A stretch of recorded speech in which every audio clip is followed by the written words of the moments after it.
Listo, ahí está grabando. Bueno, continuemos. Entonces, como les venía diciendo, este es la parte de la base de datos que se comunica con los dispositivos de espacios en blanco. Entonces, acá abajo ustedes pueden ver la comunicación de dos dispositivos, un maestro y un esclavo. El maestro y el esclavo se comunican con la base de datos por medio de Internet. Entonces, a esto lo muestro con estas dos flechas acá, una de entrada y una de salida. Las flechas están codificadas con colores, entonces las flechas verdes, en este caso esta flecha verde, indica que es comunicación de los dispositivos a Internet. Y la flecha anaranjada indica que es comunicación de Internet con los dispositivos. Entonces, al comienzo, los dispositivos se conectan, bueno, los dispositivos le hablan a la base de datos, a la plataforma de software, entregando su coordenada y los datos de contacto. Este primer punto. Van por internet, entran a la base de datos, aquí está en verde, coordenadas de contacto, y entran al módulo de comunicación de la base de datos. Entonces, este módulo de comunicación tiene como función entender a los dispositivos. Entonces, en este módulo de comunicación está implementado el protocolo IETF-PAWS, que las últimas 4 letras significan Protocol Access for White Spaces. Protocolo de acceso a espacios en blanco es un protocolo implementado en HTTP, request de HTTP y este JSON, que es una forma de hacer request también usando HTTP, es algo muy común cuando uno hace servidores de internet o páginas web, son peticiones estándar de web services. Entonces la idea es que el módulo de comunicación tenga como funcionalidad que se comunique con los dispositivos por medio del protocolo PAWS, entienda el requerimiento que le está haciendo el dispositivo, en este caso, oiga, deme canales, y mire, esta es mi coordenada y estos son los datos de contacto del responsable. Entonces, este módulo de comunicación le envía la coordenada, esta que acaba de chulear, acá está en verde esta línea, y se lo envía a un módulo que hemos bautizado o hemos llamado módulo de cálculo, que es este que está acá. Este módulo de cálculo internamente, teniendo en cuenta las estaciones de televisión existentes, sus asignaciones, la planeación de televisión de futuras estaciones digitales y otro tipo de usos del espectro, teniendo en cuenta esa información, calcula los canales que puede usar ese dispositivo en esa coordenada para que no cause interferencias perjudiciales a los servicios autorizados. Entonces, después de hacer el cálculo,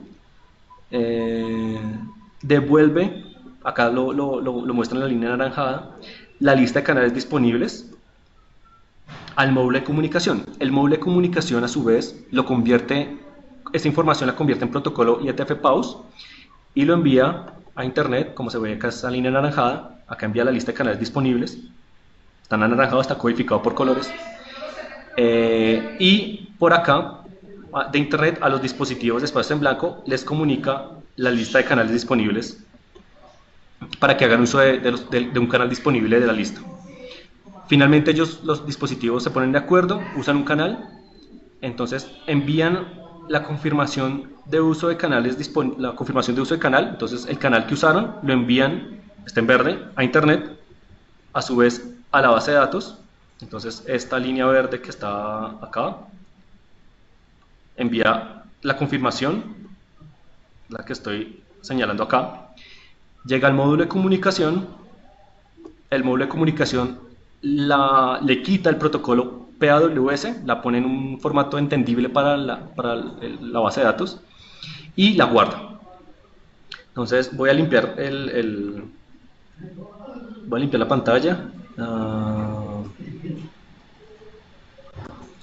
Listo, entonces acá hay otros dos módulos que hay que explicar.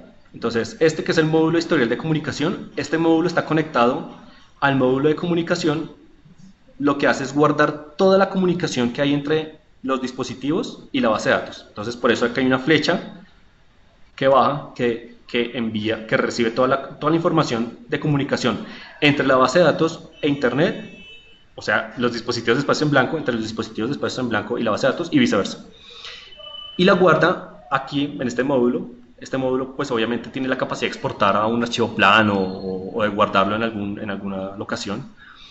para futura consulta de la ANE, en caso de que haya una interferencia o que haya un dispositivo nuevo en el mercado o haya algún problema de comunicación con los dispositivos, nosotros con el historial de comunicación vamos a poder investigar qué está pasando y vamos a poder tener una herramienta de diagnóstico para solucionar ese problema. Y finalmente, hay un módulo de gestión de espectro.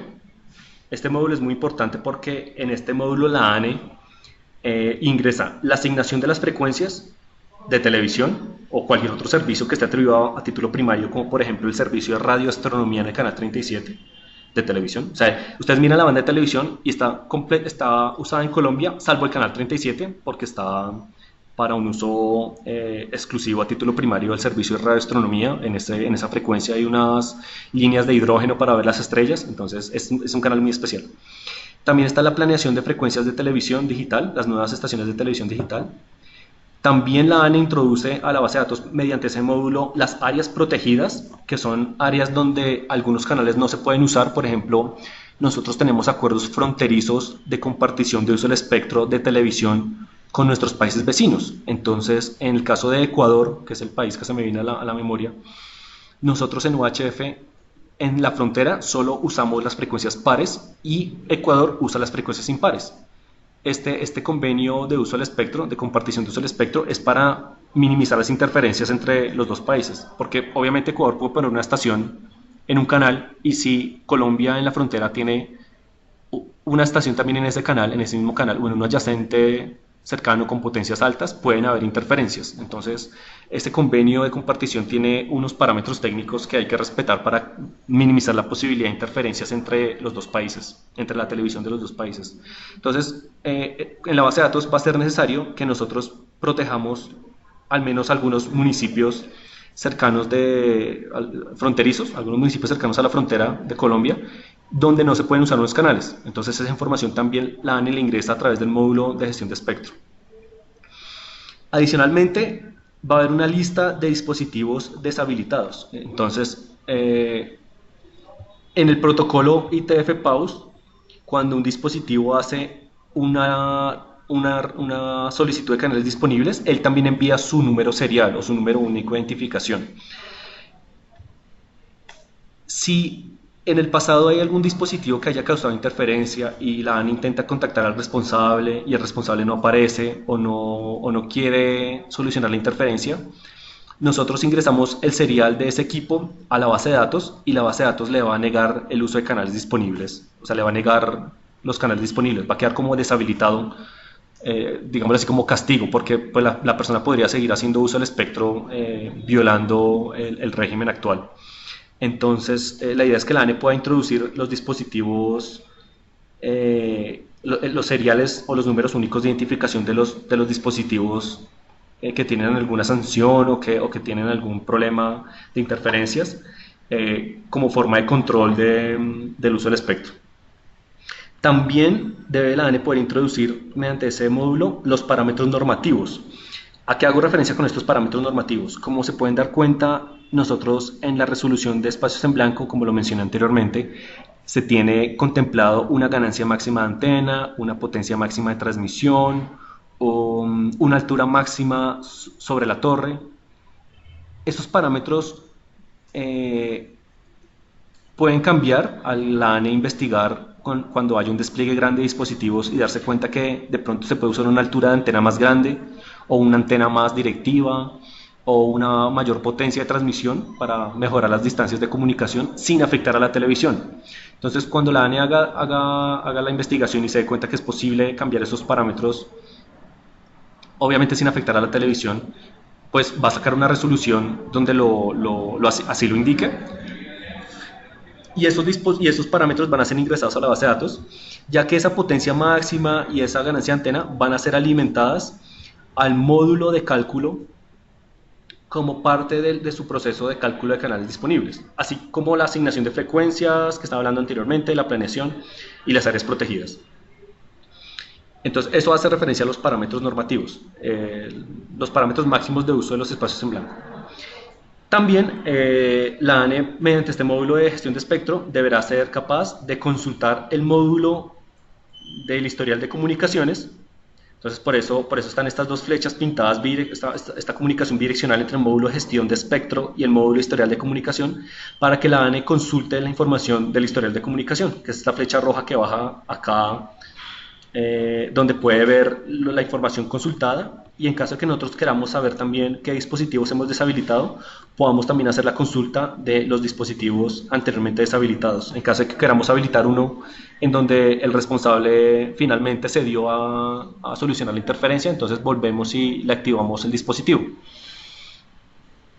Entonces, así a grandes rasgos, esta es la funcionalidad de la base de datos de comunicación con los dispositivos. Ahora vamos a ver la otra cara de la moneda, que es la forma de que la base de datos se comunique o le muestre los canales disponibles a un usuario cualquiera que ni siquiera tenga dispositivos. Entonces, una persona, cualquier colombiano, mediante internet, va a poder entrar a una página web. Nosotros todavía no es parte del diseño de la base de datos, va a ser esa interfaz gráfica. Una página web muy sencilla en donde el usuario pueda introducir una coordenada cualquiera. Entonces, esa coordenada la introduce mediante una interfaz gráfica en internet, en una página web. Va por internet y va al módulo de interfaz. Este módulo de interfaz se encarga de mostrar la página web y leer lo que el usuario escriba ahí, en este caso la coordenada.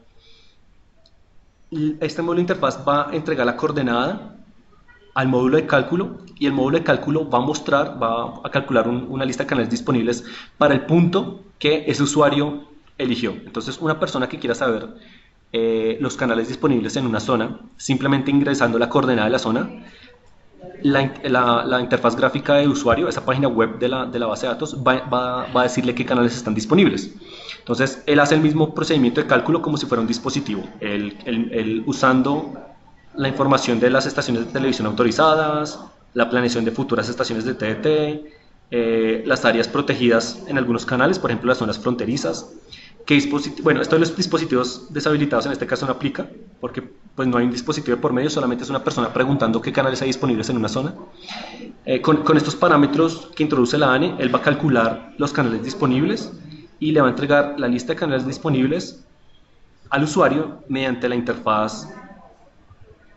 módulo de la interfaz por internet. Entonces la idea es que para el usuario todo esto es transparente.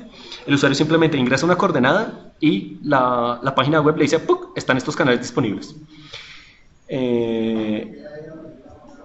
Esta interfaz puede ser tan fácil o tan complicada como se quiera. Digamos que en algunos países, como en el Reino Unido, hay un mapa del país, la persona selecciona la ubicación y en una forma gráfica muy bonita, muy pulida, le muestra qué canales disponibles están, qué canales ocupados y qué canales disponibles hay. En el lugar más sencillo, que digamos que sería lo mínimo que nosotros esperamos, es que sea solamente una página web en blanco, que solamente tenga una forma, o sea, tenga solo un campo, en donde el usuario solamente puede editar una coordenada y escriba Enter, y abajo en texto plano le bote los canales disponibles. Esa sería la forma más sencilla de presentar la información a través de la interfaz de usuario, pero pues se puede hacer tan bonita o tan sencilla como se quiera, dependiendo pues los requerimientos. Nosotros en esta etapa solamente buscamos en que la plataforma de software, en que esta base de datos funcione. Si funciona y se comunica con los dispositivos, para nosotros es más que suficiente, y ya más adelante podremos por nuestra cuenta hacerle mejoras, como poner la interfaz gráfica de usuario más presentable, o hacer otro tipo de mejoras. Bueno, entonces estas dos facetas son las que muestro aquí de forma completa en este esquema. Este esquema es muy útil para la universidad que quiera presentar la propuesta, porque se puede ver las entradas, salidas, el sistema de comunicación, de qué lado va, y una arquitectura que nosotros consideramos puede funcionar. Sin embargo, si las universidades creen que con menos módulos o más módulos puede funcionar, pues perfecto. Otra cosa es que queremos que la plataforma de software, esta base de datos sea modular, porque nos va a permitir, digamos, que tenga un módulo para interfaz, un módulo para comunicación, un módulo de historial, un módulo de gestión de espectro, un módulo de cálculo, porque si nosotros en algún momento queremos hacer mejoras o queremos investigar si hay algo que está fallando, podamos hacerlo fácilmente, podamos también modificar funcionalidades fácilmente o cambiar alguna parte del código fácilmente, podemos hacerlo. Obviamente, un buen programador siempre programa las cosas de forma modular, entonces pues es algo como para tener en cuenta. Eh, Ahora vamos a concentrarnos un poco más en el módulo de cálculo. Entonces, este módulo de cálculo que estoy tratando de subrayar, pero el mouse no me deja bien. Deme un segundo.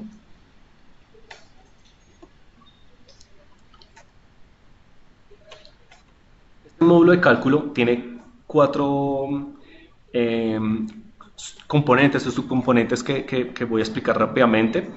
El primero es un cálculo de área de influencia del dispositivo de espacios en blanco que está haciendo la solicitud. Entonces, un dispositivo dice, oiga, estoy en esta coordenada, deme canales disponibles. Entonces, el módulo de cálculo lo primero que hace es calcular el área interferente del dispositivo. Para ello, usa modelos de propagación. Entonces, puede usar un modelo de propagación tan complicado como se quiera o tan sencillo como se quiera. También, después de que calcula el dispositivo, la plataforma, después de que calcula el área de interferencia del dispositivo o el área de influencia, como la llamamos acá, procede a calcular las áreas protegidas. Entonces, en este caso serían las estaciones de televisión que están cerca del dispositivo, algún área protegida, por ejemplo las áreas fronterizas, o posiblemente algún radiotelescopio que esté cerca, que opere en el canal 37. Él va a proceder a mirar qué hay cercano a esa coordenada para tenerlo en cuenta en el cálculo de canales disponibles. Luego procede a hacer una validación de la ubicación. Por ejemplo, al comienzo de la charla mencioné que no es posible, de acuerdo a la reglamentación colombiana, ubicar un dispositivo de espacios en blanco en una montaña muy alta, porque puede llegar a interferir muy lejos la televisión y puede también bloquear un canal, digamos, hacer que otros dispositivos no usen un canal o causar interferencia a otros dispositivos en una zona muy grande. Entonces la idea es contener ese potencial interferente, haciendo que los dispositivos no se puedan desplegar en montañas muy altas. Entonces el módulo de cálculo procede a verificar si su coordenada queda en una montaña muy alta. Ya más adelante vamos a explicar qué es eso de una montaña muy alta, en una forma más técnica y detallada. Y también procede a validar si el dispositivo que está haciendo la solicitud no está en la lista de los dispositivos deshabilitados, de los cuales hablamos hace un poco. Y ya con eso, él procede a mirar qué tanto el área de influencia se traslapa o se intersecta con las áreas protegidas, y con eso obtiene los canales que se pueden usar. Entonces, vamos a ver un ejemplo. En este punto hay tres estaciones de televisión. Esta es una estación de televisión, esta es otra y esta es otra. En los colores azules y verdes ven la cobertura de las estaciones de televisión. Y en este punto hay un dispositivo de espacio en blanco. Entonces, si ustedes pueden ver, aquí hay unas zonas donde hay un traslape. Aquí hay otro traslape. Aquí parece haber otro traslape. Entonces, en estas zonas habría interferencia entre el dispositivo y la televisión. Por lo tanto, si esta estación de televisión está funcionando otra vez, digamos, en el canal 20, y esta estación de televisión está operando en el canal 30, pues la lista de canales disponibles del dispositivo no va a contener ni el 30 ni el 20. Van a ser los canales del 14 al 51 menos el 30 y menos el 20. ¿Sí? Entonces, mirando el traslape del área interferente del dispositivo y las áreas de servicio de las estaciones de televisión, vamos a saber cuáles son los canales disponibles. Esta estación que está acá abajo, obviamente su área de cobertura, que está encerrada en este círculo que estoy pintando, está fuera del área interferente del dispositivo de espacios en blanco, que es la zona que estoy encerrando. No se solapan. Entonces, si esta estación de televisión tiene el canal 15 ocupado, está usando el canal 15, pues este dispositivo no va a tener problemas al usar el canal 15, porque pues no va a generar interferencias. Este canal 15 no le va a causar interferencias al 20 porque están lejos, y no le va a causar interferencias al 30 porque también está lejos. Entonces, Es solamente un ejercicio de cálculo de manchas y solape para calcular los canales disponibles.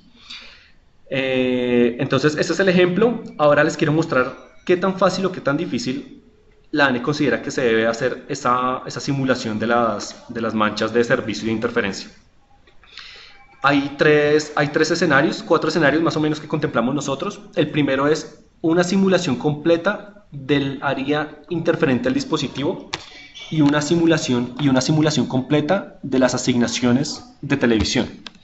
Entonces, en este caso, acá se ve que la mancha de servicio de las estaciones, esta mancha que estoy tratando de rodear acá, tiene en cuenta el terreno porque se ve que sigue a las montañas esta mancha está obstruida por las montañas. Aquí en este caso parece que hay un valle y aquí en esta zona no habría servicio porque hay una montaña entre la estación y esta zona. Entonces, este modelo de propagación, como lo simulé yo acá, tiene en cuenta el terreno, aunque es muy básico realmente, solamente tiene en cuenta pérdidas de espacio libre. Entonces, él calcula para cada punto cercano cercano a su ubicación, él calcula pérdidas de espacio libre y mirando la topografía del terreno, mirando la cartografía del terreno, calcula si hay obstrucción a la línea de vista y calcula unas pérdidas por difracción. Entonces tiene en cuenta pérdidas de espacio libre y difracción. Obviamente la ecuación de difracción es muy sencilla también, o sea, aunque decimos nosotros que es una simulación completa del dispositivo y las estaciones de televisión, realmente es una simulación sencilla porque solamente están en cuenta la fórmula de espacio libre, que solamente depende de la distancia al punto, y depende de la difracción, bueno, y la difracción que depende de si hay una obstrucción a la línea de vista dada por el terreno.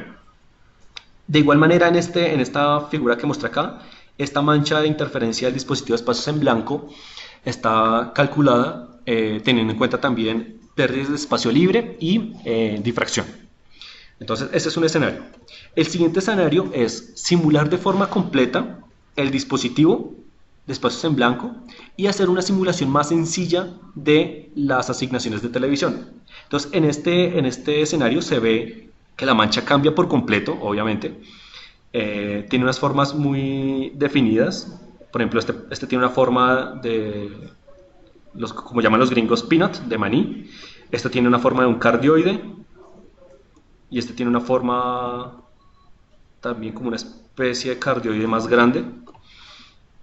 Entonces, estas manchas se obtuvieron con un modelo de propagación mucho más sencillo, que solo contempla un contorno que depende de la antena y la potencia de la estación. Como pueden ver, aquí parece que ignoro completamente el terreno, porque se ve que no sigue como en la presentación anterior, me devuelvo, que tiene en cuenta acá todos se ve muy irregular la mancha porque el terreno es muy irregular, tiene en cuenta el terreno. En esta no se tiene en cuenta el terreno, entonces computacionalmente va a ser mucho más fácil calcular estos contornos. Sin embargo, en el dispositivo, en este escenario, sí estamos calculándolo teniendo en cuenta el terreno porque es más fácil calcular esta mancha porque es un dispositivo pequeño que está ubicado en una montaña pequeña a una altura de antena pequeña, entonces la mancha interferente va a ser pequeña y va a ser fácilmente implementable calculándolo por espacio libre y difracción. Entonces, en las estaciones de televisión que tienen una mancha bastante más grande que un dispositivo de espacios en blanco, consideramos que computacionalmente se puede relajar la simulación, se puede hacer más sencilla. Pero en este caso, en el dispositivo con más pequeña, consideramos que es posible computacionalmente hacer la simulación. Aquí me gustaría que tengan en cuenta una cosa, y es que estos contornos de televisión, estas manchas de televisión, son más grandes que la mancha generada por, no sé si moviendo de una presentación a otra pueden ver que en los tres casos el contorno sencillo es mucho más grande que la mancha de la estación de televisión calculada teniendo en cuenta el terreno. Entonces, ¿esto a qué se debe? A que si nosotros vamos a hacer una aproximación del área de servicio de la estación, debe ser una aproximación conservadora. Entonces, debe ser una mancha más grande para proteger un área de servicio más grande alrededor de la estación de televisión. Tengan en cuenta que aquí el objetivo es usar los espacios en blanco sin interferir a la televisión. Entonces, por eso consideramos que si se va a hacer una aproximación del modelo de propagación, debe ser una aproximación que sobreestime el área de servicio para estar más seguros aún de que se va a proteger. Entonces, en este caso, ustedes pueden ver que hay un solape aquí, en esta zona de servicio aproximada, y a otra solape acá. Entonces, si nosotros habíamos dicho que estaba en el canal 30 y esta otra estaba en el canal 20, pues este dispositivo no podrá usar el canal 30 y el 20, y eso se lo hará saber la base de datos. Sin embargo, si esta que está usando el 15 no hay solape, como pueden ver, entonces este dispositivo sí va a poder usar el canal 15. ¿Vale? Esta es nuestra segunda forma de calcular las manchas. Y aún más sencillo es calcular también el dispositivo, el área interferente del dispositivo, mediante un contorno muy sencillo. Entonces, como nosotros no sabemos este dispositivo con quién se está comunicando, bueno, sí lo sabemos, pero consideramos más fácil, por ejemplo, suponga que aquí hay otro dispositivo de espacios en blanco. Entonces, TV white space. Entonces, estos dos se están comunicando o se van a comunicar. Entonces, la antena de este dispositivo está orientada hacia esa dirección. Sin embargo, nosotros no podemos desconocer que posiblemente por algún rebote o por alguna cosa de propagación, este dispositivo la oriente hacia allá. La persona que está usando este dispositivo oriente la antena hacia otra dirección. Entonces, al tener esa incertidumbre, como no hay una asignación de espectro, pues nosotros no podemos obligar a la persona a apuntar la antena hacia algún lado.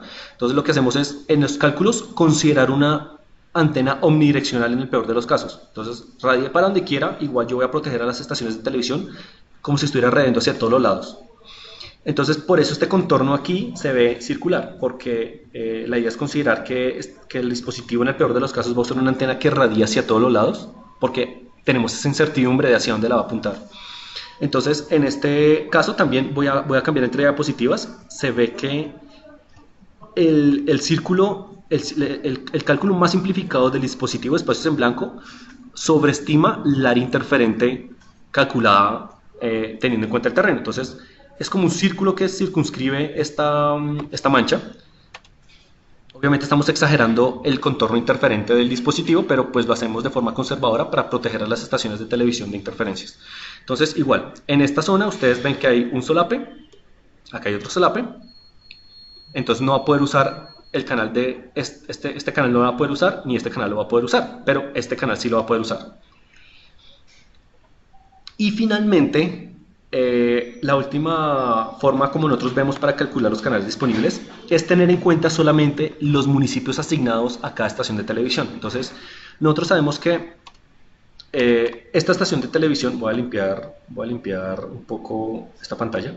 Nosotros sabemos que cada estación de televisión tiene un área donde tiene autorizado desplegar, entonces, o donde tiene autorizado dar servicio. Entonces, esta estación tiene autorizado posiblemente uno o dos municipios, como lo vemos acá. Yo hice subrayé el municipio, este es el casco urbano del municipio, y la zona de alrededor es la zona rural del municipio. Entonces, nosotros desde la ANE sabemos que dentro del municipio asignado a la estación de televisión no debe haber interferencias. Obviamente, esta mancha que se ve acá es mucho más grande. Bueno, la mancha más real es esta, donde se ve que tiene en cuenta el terreno. Entonces, esta estación puede aguantar interferencias fuera de su zona de servicio autorizada, fuera de su área asignada, pero no dentro. Dentro la tenemos que proteger. Entonces, digamos que sin importar cuál sea la mancha de esta estación, si solo protegemos o si solo garantizamos que el dispositivo no pisa, no solapa la mancha con el área del municipio, ya para nosotros será como si pudiera usar ese canal. Entonces, en este caso, esta mancha del dispositivo no toca el municipio, no lo solapa. Entonces, podríamos usar el canal de esta estación. Igualmente, para esta estación, acá hay 3 municipios asignados. Entonces vemos que este es el casco urbano de un municipio, este es el casco urbano de otro, y acá este tiene como dos cascos urbanos importantes. Entonces la idea es garantizar que en toda esta zona que estoy tratando de delinear, que es el contorno de los tres municipios, no se, o mejor dicho, para parafrasearlo de una forma diferente, si mi contorno interferente del dispositivo de espacios en blanco toca alguno de estos municipios, ya no puedo usar este canal de televisión, me toca usar otra frecuencia de televisión.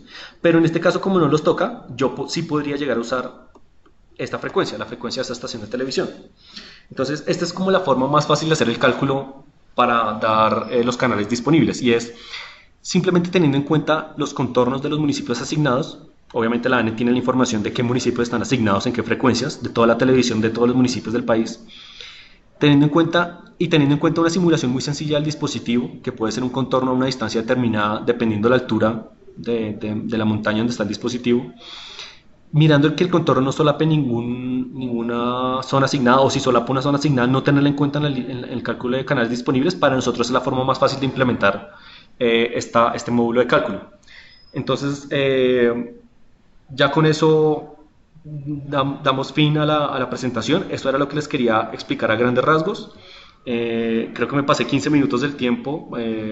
Voy a proceder a mirar las preguntas y a responderlas. Las que estén al menos en la sección preguntas y respuestas. Entonces veo que aquí ya hay algunas preguntas. Dice que César Ariza pregunta: ¿la ANE impulsará equipos de trabajo de investigación? Jorge, que es mi jefe, ya respondió. Le pregunta que a qué se refiere con equipos de investigación. Luis Fletcher pregunta: ¿tiene base de datos de proveedores de equipos? Jorge, mi jefe, respondió que existen varios proveedores que se pueden buscar por internet. Pues nosotros como ANE no podemos dar una lista de proveedores porque pues sería darle una especie de publicidad a un privado, y si se nos queda un privado fuera de la lista pues nos puede acusar legalmente. Entonces preferimos decirle a la universidad: busque los proveedores, es fácil de encontrar. Nosotros hemos encontrado, sabemos que hay muy poquitos, sabemos que hay como 5 o 6 en el mercado, hemos hecho una búsqueda exhaustiva, pero pues esto es una tecnología que hasta ahora está creciendo y poco a poco van a haber más empresas, digamos, interesadas en hacer estos dispositivos. Juan Pablo pregunta que si pueden compartir esta grabación. Esta es nuestra primera grabación en este tipo de webinars. Igual nosotros vamos a intentarlo. Nuestra meta es subirlo al canal de YouTube, y pues ahí va a estar pública. La idea es que toda esta información es pública. Andrés Gómez pregunta: ¿cómo el desarrollo del proyecto necesita probar con dispositivos reales? ¿La ANE dispondrá de estos dispositivos? Entonces la respuesta corta es no tenemos. Sin embargo, consideramos que hay algunas maneras de hacer las pruebas. Una es hablar con los fabricantes, ellos están muy dispuestos a colaborar.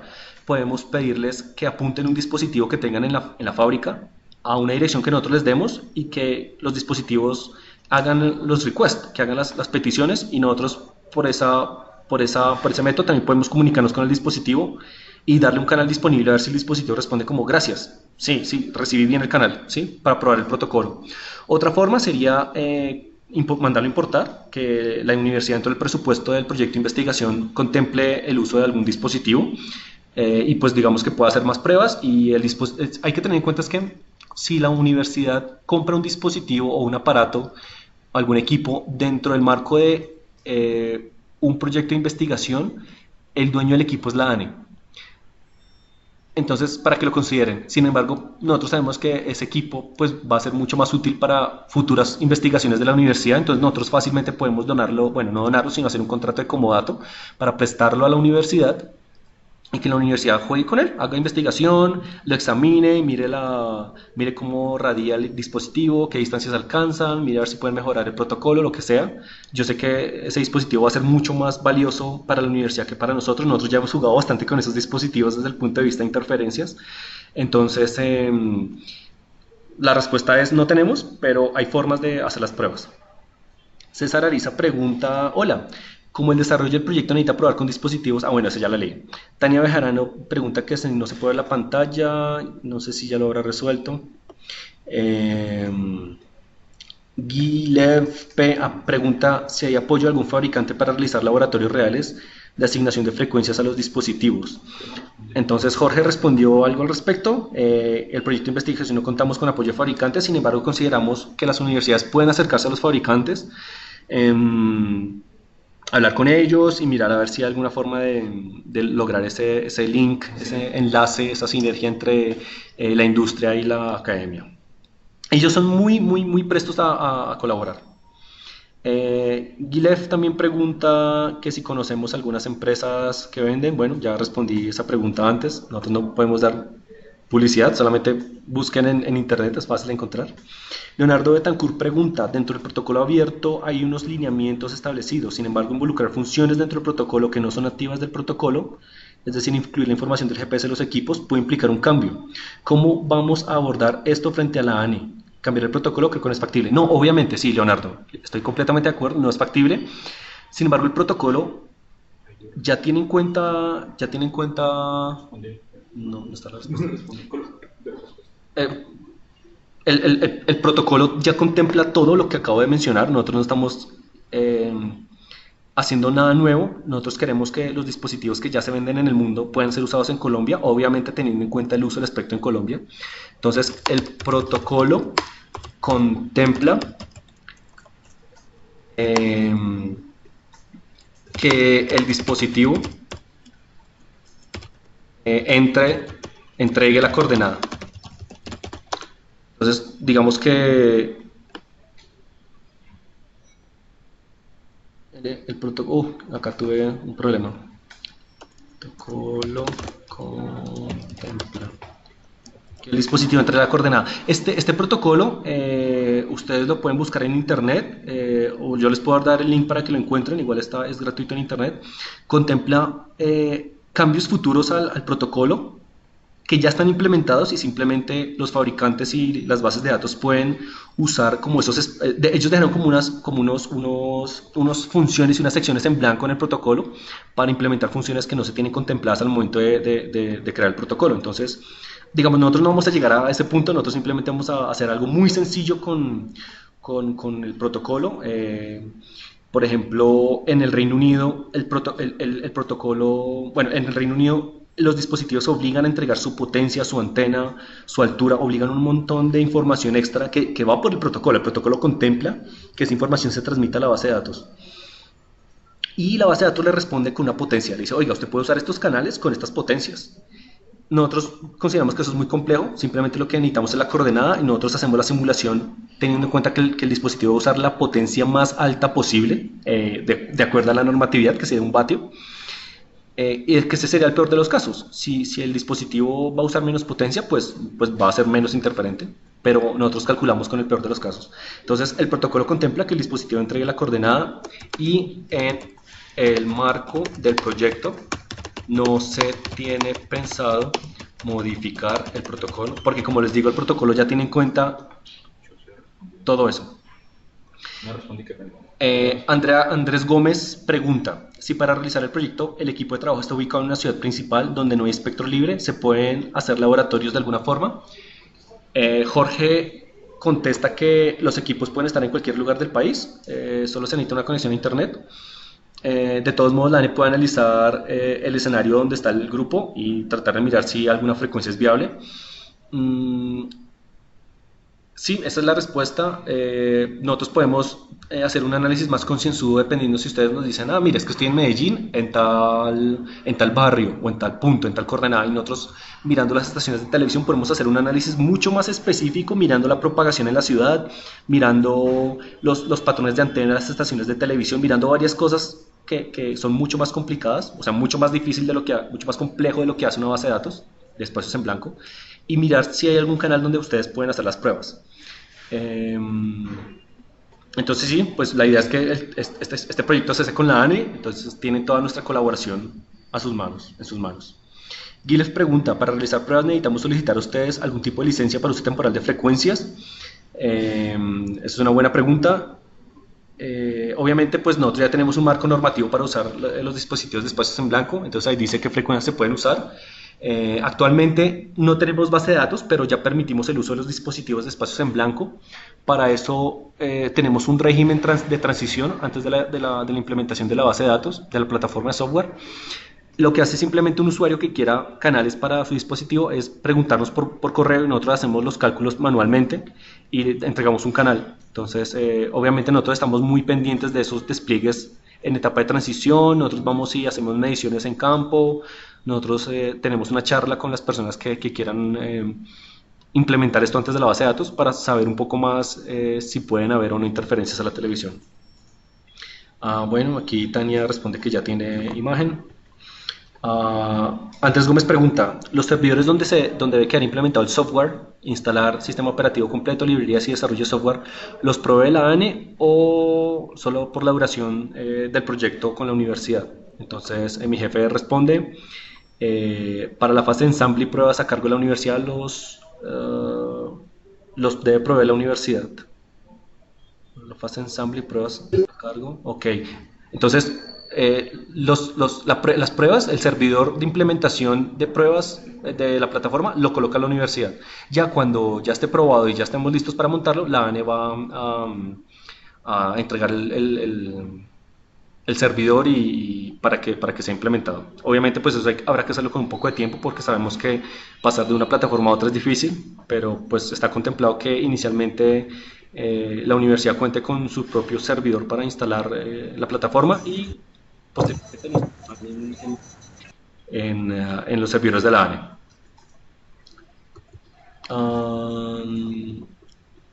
Vamos en...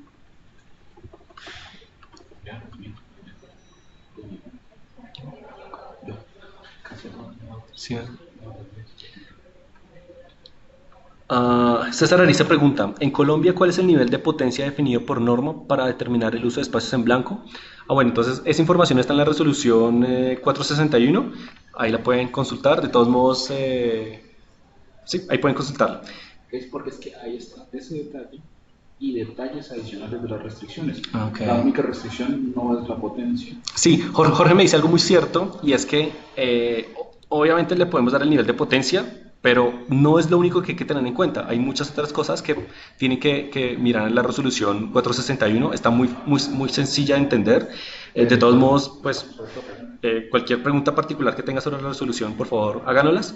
Ya en la presentación había mostrado que el nivel de potencia era de menos 26 dB por 100 kilos, que es un vatio por canal de televisión. Aquí está. Es este valor. Está dado en intervalos de 100 kHz para hacer la medición, pero en realidad es un vatio por canal de televisión. Continuando con las preguntas, Giles pregunta, ¿la ANE cuenta con servidores disponibles para la implementación de los sistemas operativos y software necesarios o se contratan con el proyecto? Pues como había dicho anteriormente, en periodo de pruebas la universidad los monta en sus servidores, pero ya en la final implementación pues se hará en los servidores de la ANE. Tania Bajarano pregunta si tenemos las diapositivas. Sí, las diapositivas las vamos a compartir al final de la charla, las vamos a subir a la página web de la ANE y las vamos a compartir con ustedes, con los que se inscribieron al evento. Evelio Astaiza pregunta, de acuerdo con la arquitectura descrita, debe existir un canal de señalización y control entre el maestro y el esclavo, y un estándar para este canal. Esto es una excelente pregunta. Digamos que a la ANE, bueno, Jorge Barrera responde que la comunicación entre el maestro y el software del protocolo, el software de la base de datos, la plataforma de software, es el protocolo IETF-PAUS, eso ya lo hemos explicado, y entre esclavos y maestros depende de lo que el fabricante haya puesto. Y realmente la ANE no puede entrar ya a mirar qué protocolo de comunicación usan los dispositivos como tal, porque pues actualmente hay un proceso de estandarización que se está llevando a cabo entre los fabricantes, pero en este momento si usted coge un maestro de un fabricante y un esclavo de otro fabricante no se van a entender. Entonces en este momento usan protocolos diferentes entre maestro y esclavo. El estándar es entre dispositivos y plataforma de software, dispositivos y base de datos, ¿sí? Entonces, pero sí, la respuesta de Jorge es muy al lugar porque no hay un estándar actual de comunicación entre maestro y esclavo. Luis Fletcher pregunta, ¿se podrá usar el software de la ANE y CSTL como el que tenga para las simulaciones? Entonces Jorge responde, el software que las universidades desarrollen debe operar de manera independiente, es decir, no debe operar con licencias de otros programas.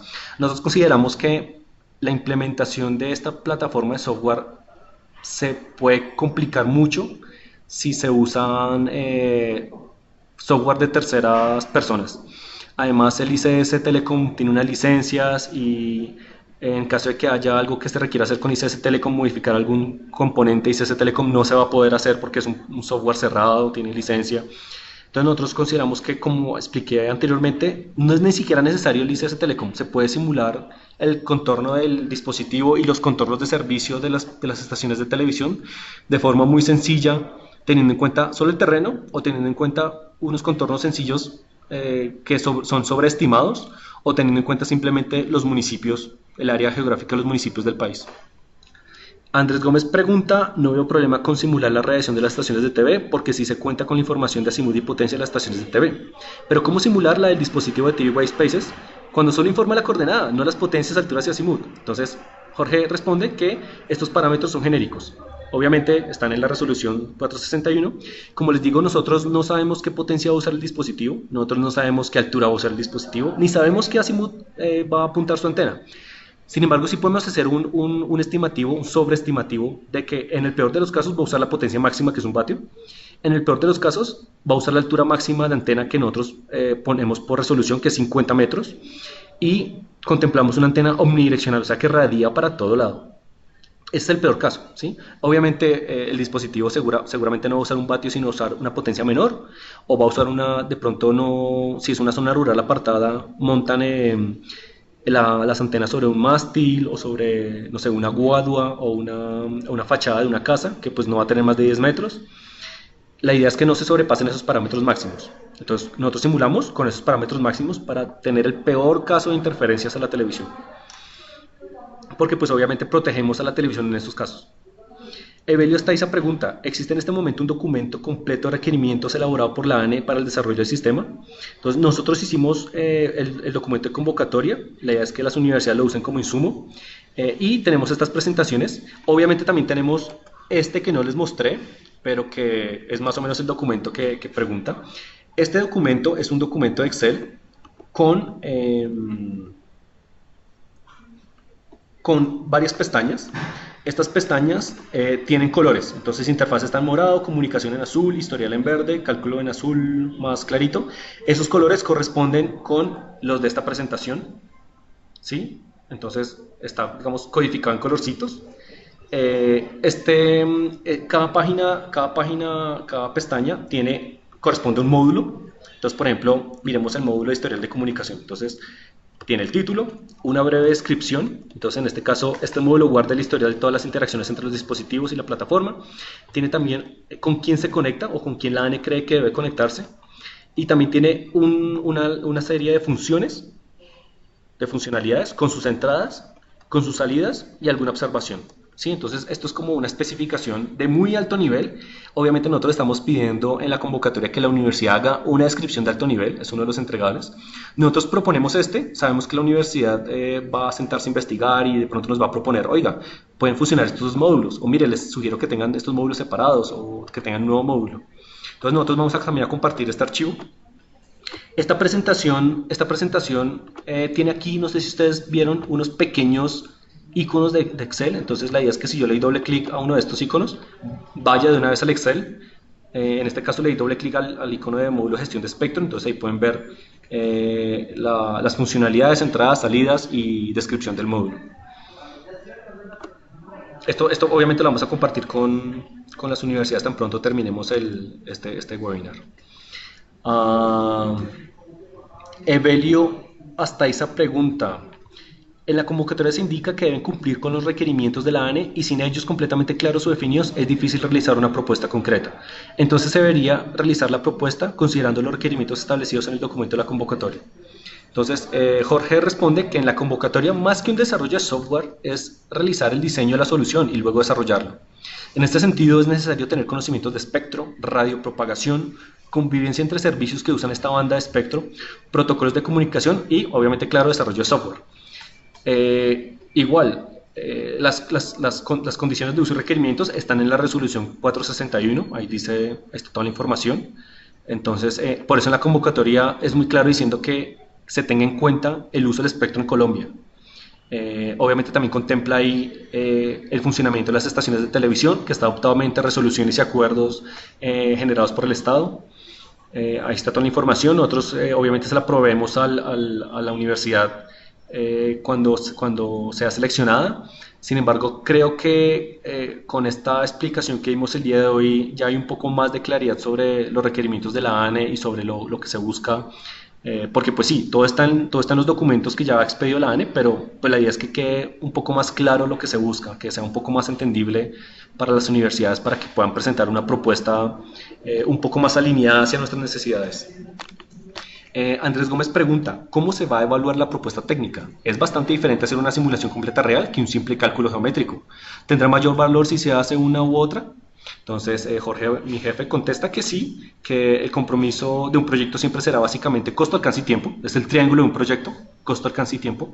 Y la universidad es libre de realizar la propuesta que considere más factible, teniendo en cuenta pues, que hay un costo limitado, hay un alcance limitado y hay un tiempo limitado. En la propuesta están esas variables. Entonces, pues dependiendo si la universidad quiere desarrollar un cálculo complejo teniendo en cuenta el terreno, que pues no es tan complejo, hay modelos de propagación que tienen en cuenta la atmósfera, fenómenos de propagación anómalos, reflexiones en el terreno, multitrayectos, una serie de cosas que no necesitamos en este proyecto, pero pues si lo quieren implementar, muchas gracias. Nosotros quedamos más que felices con que se use alguno de estos modelos que mostramos y funcione y se den los canales disponibles. Andrés Gómez también pregunta, entiendo que según el alcance del proyecto lo que se debe controlar es la comunicación maestro-servidor, no la comunicación servidor-esclavo. En este caso, toda la información que nos dieron de los dispositivos esclavos fue de manera informativa, ¿cierto? Entonces, Jorge responde que tiene razón, la idea era mostrarles pues, cómo funciona la tecnología para pues, tener un panorama completo de todo el escenario. Obviamente la comunicación maestro-esclavo difiere en cuanto al fabricante. Sin embargo, en una parte de la charla les dije que el maestro hace peticiones en nombre del esclavo, ¿sí? Entonces, digamos que solo hay un dispositivo de espacios en blanco en Colombia, un solo maestro y un solo esclavo. Eso es lo único que hay desplegado. Entonces, el maestro va a pedir por primera vez comunicación. Entonces, el maestro le dice, oiga, base de datos, quiero un canal, esta es mi coordenada. Y la base de datos le dice, listo, estos son sus canales. Él radia y se comunica con el esclavo. Y el esclavo en ese mismo canal le dice, oiga, deme canales disponibles. Entonces el maestro traslada esa solicitud a la base de datos y le dice, oiga, tengo pegado a mí un esclavo, quiere canales disponibles y está en esta coordenada. Obviamente el esclavo le da la coordenada al maestro, el maestro se la transfiere a la base de datos. La base de datos entonces sabe que ese maestro tiene un esclavo conectado y le da los canales disponibles de acuerdo a las coordenadas de ese esclavo.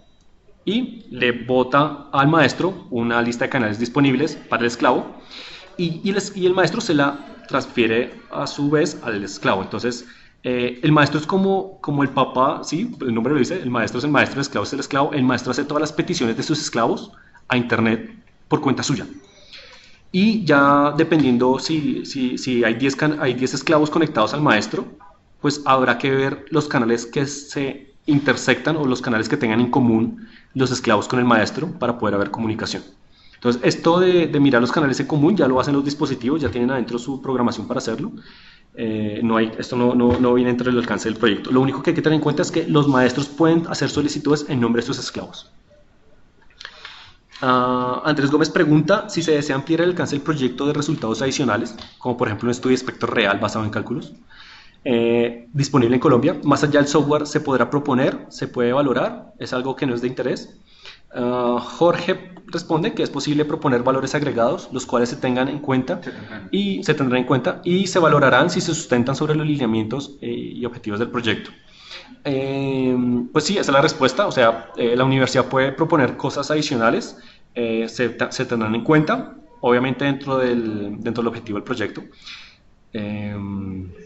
Nosotros preferimos que los esfuerzos se concentren en las necesidades de la ANE, que se concentren en la base de datos y ya en adelante se podrán hacer mejoras.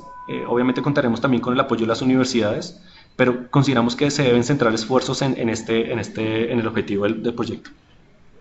En este punto, la experiencia nos ha dictado que a veces las universidades, y permítanme usar la palabra, por rellenar un poco la propuesta, colocan cosas que ya saben hacer, que han hecho, o cosas que no son relevantes directamente para el proyecto. Por eso yo solicito aquí, estamos abiertos, pero susténtenos eso que van a colocar como valor agregado bajo el techo de los objetivos que tenemos en el proyecto y serán considerados efectivamente, porque pues puede que hayan cosas que no pensamos en su momento que podrían ser bueno implementarlas, pero que ustedes ya en la propuesta dan cuenta sería bueno proponer esto. Entonces tomamos la salvedad de que las valoraremos en la medida que vayan sustentadas o argumentadas en la línea con los objetivos del proyecto. Ese es mi jefe Jorge Barrera, que está respondiendo sus preguntas. Sí, esta es la experiencia que tenemos aquí en la ANE. Vemos que más a veces es menos, entonces eso es. Evelio Astaiza pregunta, lo indicado en la respuesta anterior es claro, pero insisto en preguntar, ¿se debe realizar la propuesta considerando como requerimientos solo los establecidos en el documento de la convocatoria? Evelio, pues el documento de la convocatoria es muy claro, ahí dice que tiene que tener en cuenta el uso del espectro en Colombia, tiene que tener en cuenta las condiciones actuales de uso, la reglamentación vigente, ahí está todo, entonces pues solamente el documento de la convocatoria, sí, ahí está todo, ahí está todo. Germán se pregunta, hola, ¿podemos tener una lista de la información que posee la ANE de los transmisores de televisión? Entonces, nosotros tenemos publicado el plan técnico de televisión, que es las frecuencias a usar en los municipios de Colombia para la televisión digital terrestre. ¿Sí? Ahí está el enlace, Jorge lo pega. También tenemos el registro de televisión, que es las frecuencias ya asignadas a la televisión. No es lo mismo asignar que planear. Planear es para futuro, asignaciones ya lo pasado. Y ya si es necesario tener detalles más puntuales de potencias, alturas, antenas, ya se entregarán en el marco del convenio con la universidad que haya ganado la convocatoria, porque es información confidencial. Sin embargo, la que Jorge acaba de poner sobre el PTTV y el registro de TV es información pública. Yo creo que con eso es más que suficiente para dimensionar lo que se quiere hacer. Germán se pregunta también, según la respuesta, implementar el sistema en los servidores de la ANE no se podría poner en nube. Entonces Jorge responde, por ahora la solución es implementar en servidores de la ANE. Sin embargo, la universidad puede proponer las dos opciones y realizar la comparación. Nosotros en la ANE realizamos la comparación. Obviamente sabemos que instalar en nube tiene un costo asociado a la nube. Eso puede pues inflar un poco los costos del presupuesto y al inflar, o bueno, habrá que quitar entonces algo del presupuesto por ponerlo en la nube y no queremos que se sacrifique en calidad. De pronto la opción de la nube la podemos contemplar más adelante una vez se finalice el proyecto, nosotros coger lo que la universidad implementó y nosotros mismos tratar de subirlo a la nube, ya será algo que miremos en un futuro. Por el momento la idea es servidores de la ANE. Germán Pin pregunta, ¿la base de datos de geolocalización se comunica tanto con el esclavo como con el maestro o solo uno? Ya como hemos explicado un par de veces, el maestro es como el que habla por los esclavos. Entonces el maestro primero pide su lista y una vez pide su lista, pide lista por los esclavos. Andrés Gómez pregunta, ¿realmente en el estado del arte de los espacios en blanco lo que se encuentra principalmente es el cálculo de áreas de protección para las estaciones de televisión, para evitar interferencias con canal y adyacente? Esto da una cuarta forma de cálculo de protección adicional a los supuestos. ¿Será posible proponerlo o solo con los expuestos por ustedes? Entonces Jorge responde que estamos completamente abiertos a todas las posibilidades que las universidades vean factibles para ser implementadas y se cumpla con los detalles y objetivos. Sí, definitivamente eso es. Pues si la universidad quiere proponer alguna otra forma donde vea que se puede proteger a las estaciones de televisión, bienvenida. Nosotros entramos a evaluarla. Igual nosotros estamos dispuestos a resolver alguna duda puntual con el documento, obviamente dentro de las fechas máximas. Aquí hago una cuña y es que la ANE extendió el proceso de recepción para los documentos de esta convocatoria hasta el 2 de octubre, originalmente estaba hasta este lunes, entonces los alargamos hasta el 2 de octubre. Tienen un poquito más de tiempo para hacer el documento y pasarlo por los órganos superiores de la universidad. Juan Pablo pregunta, y esta creo que es la última pregunta. Compañeros, muchas gracias por su conferencia. Una pregunta, ¿el video de esta conferencia será subido a YouTube de la ANE o se compartirá? Yo voy a intentar de compartirlo en el YouTube de la ANE. La idea es que esto es una información pública y pues sí, les sirve a ustedes para si la quieren volver a ver y de pronto pueden entender de pronto un poco más de detalles. Pues sí, vamos a intentar hacerlo. Igual vamos a hacer preguntas que tengan. Sí, igual nosotros seguimos recibiendo preguntas y todas las preguntas que hayan pues van a ser compartidas con todos los demás. Bueno, se nos pasó un poco el tiempo. Agradezco mucho a los participantes, agradezco mucho las preguntas. Espero que mi explicación haya sido de su agrado y satisfacción. Cualquier cosa ya saben, mi correo electrónico es juan.zapata@ane.gov.co. Está también el de mi jefe, jorge.barrera. Ustedes están, estos dos correos creo que ustedes ya lo tienen, estaban como copiados en el correo de la invitación a este evento. Y pues nada, muchas gracias. Estamos atentos a cualquier pregunta. Vamos a intentar subir el video. Muchas gracias a todos. La verdad que nos complace haber tenido 28, 29 participantes, muy activos por cierto. Me pusieron a correr un poco escribiendo, dándole la respuesta adecuada lo más precisa posible en el marco del proyecto. Creemos que tal vez habrán dudas adicionales a partir de las respuestas que hemos indicado aquí. De ser necesario, abrimos otra webinar si es posible, o seguimos respondiendo por los correos electrónicos, o si lo ven completamente necesario, nos reunimos aquí en la agencia a explicar algún detalle adicional de pronto que no se entienda. Para nosotros es importante que ustedes se presenten en la convocatoria. Les agradecemos que con tiempo lo puedan realizar. Por eso hemos ampliado el tiempo hasta el 2 de octubre, pero esperamos sus propuestas antes. Y tengan la seguridad que las vamos a evaluar en el marco de la convocatoria, en el marco de los objetivos, buscando que se cumpla el problema y la necesidad expresada por la ANE de la forma más transparente posible, y luego de eso ya publicaremos quién habrá sido la universidad ganadora para continuar con el proceso como tal. Muchas gracias.